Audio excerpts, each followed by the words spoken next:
Have you ever spent hours polishing your perfect product pitch only to have leadership react like you just microwave fish in the office kitchen? We've all been there, but the good news is pitching is a skill you can totally master. Stick with me because today I'm giving you the proven 4-step playbook to nail your next pitch, impress your stakeholders, and land the resources your product deserves. I love it! Come on, let's go! What's up, everyone? I'm Garrett Risco, a product manager with 14 years of experience, and welcome to the channel Risky Business, where I teach you what tactics product managers use behind the scenes to build the best products out there.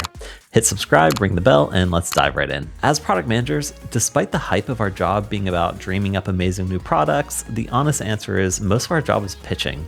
Either our products, our team wins, or that pitch to get buy-in into the next big thing. Pitching a product to execs is a super daunting task, especially when a failure can mean pausing critical initiatives, losing devs and designers to competing product lines, or maybe not even landing that next round of VC funding. A successful pitch requires more than just a good idea and a well-crafted presentation. It also requires predicting what leadership is looking for so you can speak to their expectations. Pitching a product can feel like, auditioning for Shark Tank. One wrong move and your stakeholders say, I'm out. I'm out. Out. Gone. Don't buy it. I'm out. I've seen hundreds of pitches. Here are the top reasons why product pitches crash and burn. The first reason is a lack of clarity. The honest truth is execs spend about 60 seconds max scanning your deck. If in that time your pitch didn't clearly communicate what your product does or how it solves a problem and why it's better than the existing solutions, you're about to get fubbed. The next reason is misalignment. If your pitch screams growth, but your execs only care about retention right now, you're off brand and you're probably out of luck. So for example, if your new feature set for your rideshare company is heavy on marketing to new users, but the business is hyper-focused on not losing riders to competition due to maybe service outages, you miss the need to focus on user retention and you're about to get next. Another major issue is not having any data. Your pitch should be backed by data and research. If you make big, bold claims, be prepared to bring big, bold data sets to back it up, or you're about to get rejected. The next reason is zero differentiation. Your pitch should clearly communicate what sets your product apart from existing solutions.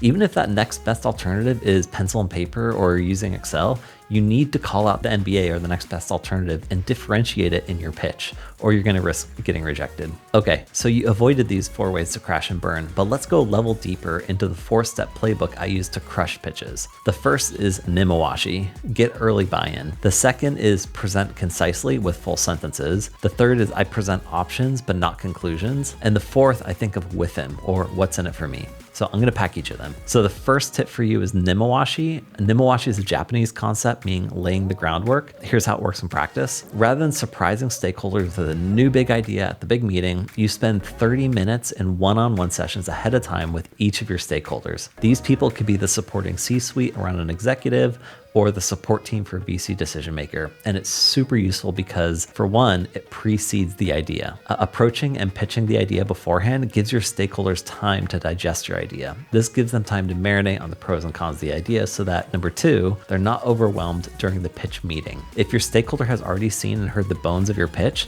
they'll be under less pressure to make a decision, so they can better make the right decision. Number 3, it's kind of a judgment-free zone to discuss your idea. Leaders are often under pressure in these big meetings by being in a large group with their peers to quickly come to a decision. When you meet beforehand, it gives them the opportunity to think and voice their ideas to you in a judgment-free zone. You'll be better prepared before going in for the real deal since you'll be getting an unfiltered opinion ahead of time. And number 4, word of mouth.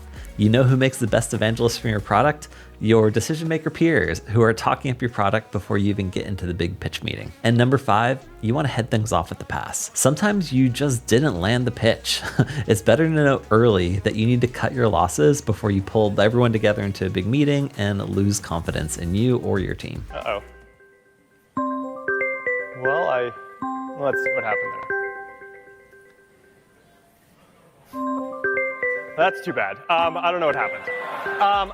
So for a real world example, Amazon famously uses 6-pagers that get sent before the meeting for people to read up on. Jeff Bezos calls this creating mental space, and it lets leaders show up informed, calm, and ready to discuss, but not react to the idea. We'll start with a 6-page narratively structured memo, and we do study hall. For 30 minutes, we sit there silently together in the meeting and read. So now we're all on the same page. We've all read the memo. And now we can have a really elevated discussion. So some practical takeaways for you. You want to schedule that short one-on-one meeting a week before your big pitch. You want to listen more than you speak, take notes and adjust your pitch, and check your ego at the door. Be ready to pivot if the feedback demands it. Nemawashi can really help ensure that everyone's on board with a proposed change and can minimize resistance or pushback later on. So my second tip for you is to keep your slides super concise. You know, all that time you spent making your slide deck, exec leaders will only spend 1 to 2 minutes reading it. So remember, leadership attention spans are shorter than ever. Squirrel! My master is good and smart. Tom Pham from Hustle Fund says it super clearly. If your slides don't immediately hit home, your pitch is dead on arrival. So here's your slide format. Each slide title should be one full crisp sentence that makes 1 point. You want to back that slide title up visually with data, storytelling, and imagery. And you want to have a point with every slide. If you don't know why the slide is there, cut it out. For a real world example, let's quickly pitch an innovative e-bike startup called Power Ride. So on the screen, I'll put up a short summary of the pitch. Feel free to pause it and read. If I wanted to turn this pitch into a few crisp slides, here's how I would use the following full sentences as our slide titles, with the rest of the slides showing supporting graphs or imagery. Again, feel free to pause here to see if the comparison of slide titles versus the narrative. So for my first slide title, more commuters want eco-friendly transport. The e-bike market is growing 18% year over year. The point of the slide is to say, hey, there's still tons of growth here. For this slide, the e-bike market hits 28 billion by 2025. Our team is ready to capture the market share. The point here is to say that it's not just growth, but there's a big market we could take a bit out of. For this next slide, the title is Our e-bike is designed with a powerful motor,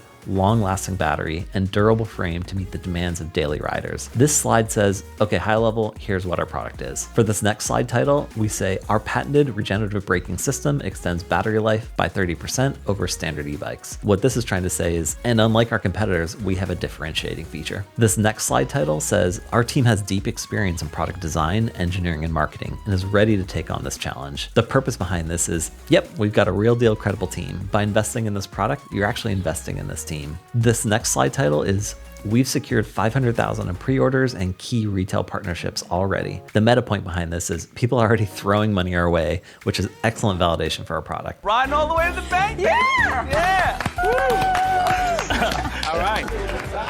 So some practical takeaways for you. 1, keep your slide decks very short, 10 slides max. 2, put your titles in full sentences. You want to give the ability for executives to be able to skim your deck and still get the point. And number 3, use some bold data visuals and clear stories to convey your message. Okay, so my third tip for you is to present options and not conclusions. Here's a weird psychological trick. Humans really love choosing from options, but they hate being sold on one single idea. When you're presented with a single idea, you can't help but pick it apart for its pros and its cons. Imagine you're in an ice cream shop. If they offer you only one potentially weird flavor, you might just walk away. But if they offer you 3 options, your brain suddenly shifts from, is this one weird flavor good, to which of these 3 options is the best? As a real world example, when Netflix tests their new UI designs, PMs don't just present one perfect design.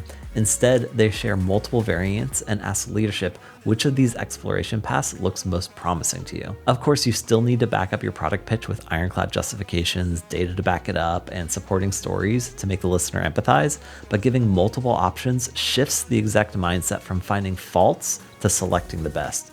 It's subtle, but it's really game changing. So your practical takeaways is always pitch at least 2 viable options, list clear pros and cons openly, and have a recommended options, but invite your executives to weigh in. Okay, lastly, you want to tailor your pitch to your stakeholders' personal goals. Put yourself in your audience's shoes and think, what's in it for me or with them? So for example, is your stakeholder a director aiming for a promotion? Maybe did they just take over a team and they need some quick wins? Or maybe are they an investor who needs a safe, steady return? So as a real world example, Slack's initial pitch wasn't yet another chat app.